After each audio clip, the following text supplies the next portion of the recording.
นะครับโปรโมเตอร์บอกว่าเวลาเหลือที่2 วันเองนะครับพรุ่งนี้8 โมงครึ่งนะครับ8 โมงครึ่งขอให้ถึงแล้วนะครับเราจะมาเบียดมวยกันก็ขอขอบคุณทุกท่านขอบคุณกับทุกคนนะครับหัวหน้าค่ายทุกค่ายคนเดียวแล้วก็ท่านที่นำมวยมานะครับขอขอบคุณที่มาร่วมกันในวันพรุ่งนี้และเหลือเพียง2 วันเท่านั้นวันที่19ก็จะเป็นวันสุดท้ายของการพบชมมวยศึกวันสงกรานต์บ้านคลองเสลคู่นี้ก็จะเป็นคู่สุดท้ายระหว่างซุปเปอร์บอลสิทธิ์สุพินแดง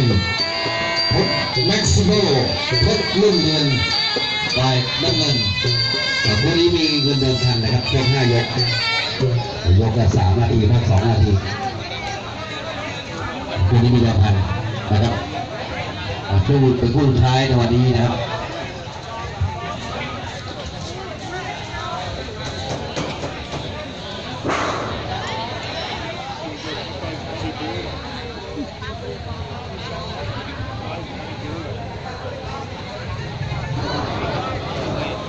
ดูมวยสนุกนั่งลุกสบายตรงมาที่ค่ายลูกเสือศึกวันสงกรานต์บ้านบางเสด็จพรุ่งนี้เราจะเปลี่ยนโปรแกรมตั้งแต่2 โมงครึ่งดังนั้นก็ขอ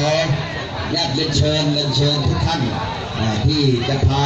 นักมวยมาเปลี่ยนหัวหน้าค่ายทุกค่ายนะครับขอขอบคุณทุกท่านทุกคนด้วยครับที่จะมายกที่1คู่สุดท้ายซุปเปอร์บอลสิทธิ์สุพินแดงพบแม็กซิโมเพชรรุ่งเรืองก็โอเคชมแม็กซิโมยกซ้ายไปที่ซุปเปอร์บอลก็เป็นตัวแม็กซิโมในหน้าขาแดงขยับเข้าใส่น้ำเงินขยับเข้าหาแดงขยับเข้าใส่น้ำเงินขยับเข้าหายับซ้ายหลับแล้วเลยครับส่วนแดงนั้นถนัดซ้ายน้ำเงินถนัดขวานะครับไม่รู้ว่าเป็นไงมวยถนัดซ้ายก็ป้องกันยากเหมือนกันนะครับก็มาที่แม็กซิโมที่แม็กซิโมเข้ายับแตะซ้ายขยับเข้าหายับซ้ายในเห็นฝาดลานนะครับหลังจะใช้เห็นฝาดลานแตะไปแดงขยับได้น้ำเงิน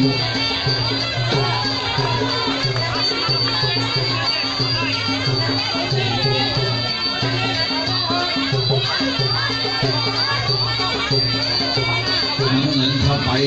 ยัดซ้ายแดงถีบไปที่ยอดรถน้ำเงินเป็นการแยกล้อถีบขวาไปถีบซ้ายแดงถีบซ้ายไปหยอดล้อไปทันน้ำเงินแม็กซิโมเตะขวาผ่านหน้าไปนิดเดียวแม็กซิโมจ้องสายตามมาซ้ายอัดเข้าไปที่หน้า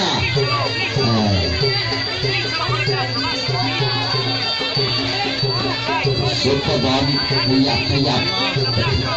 ซุปเปอร์บอลดูชั้นดูเชิงยกที่1ดูเชิงกันนะครับ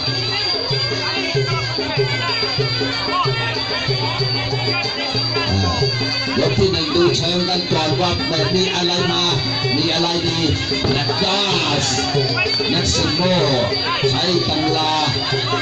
มวยไทยเข็นกวาดลานเข้ามาใช้ซุปเปอร์บอลเข่าขวาเข่าซ้ายอัดไป2 เข่าที่ชายโครงจะเห็นว่าขาวเริ่มมีแดงแล้วสีขาวจะเห็นง่ายสีดำจะเห็นยากไม่มาสิแม็กซิโมตีขวาซุปเปอร์บอลตีซ้ายแม็กซิโมขยับไปขยับเข้าใกล้ขยับขาซ้ายตะคันหมดยกที่1